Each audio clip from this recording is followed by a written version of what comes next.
আমরা সাধারণ জনগণ হয়ে ওর এই নিউজটা শোনার পর নিজেকে ঠিক রাখতে পারতেছি না যে একটা ছোট্ট 8 বছরের মেয়ের সাথে কি কি ঘটলো, কিভাবে তাকে দুনিয়া থেকে বিদায় করলো।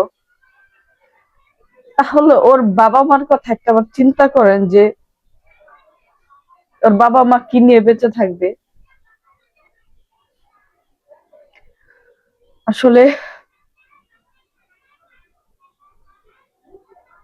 এই দেশে আসলে কি বলবো, প্রতিনিয়ত এরকম ঘটনা ঘটতেছে এবং এদের কোনো শাস্তি আমরা দেখতেছি না।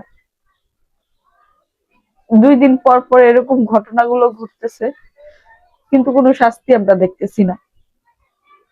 এরকম হাজারো রামিসা কয়দিন পর পর দুর্ঘটনা ঘটতেছে।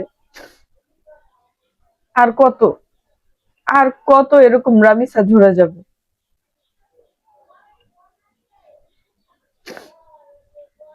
আমরা এটা সঠিক শাস্তি চাই। আমরা চাই রামিসার হত্যাকারীকে জনগণের হাতে তুলে দেওয়া হোক। আসলে 1 সপ্তাহ, 1 মাস, তারপরে এই টপিকটা ঠিকই বন্ধ হয়ে যাবে। প্লিজ আপনারা রামিসার খুনিকে জনমুখে শাস্তি দেন, আর না জনগণের হাতে ছেড়ে দেন।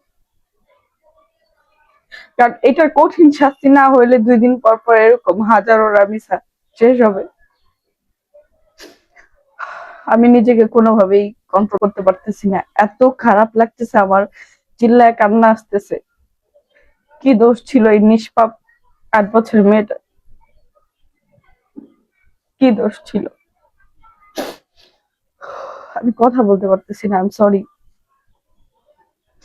আমরা এটার বিচার চাই, কঠিন বিচার।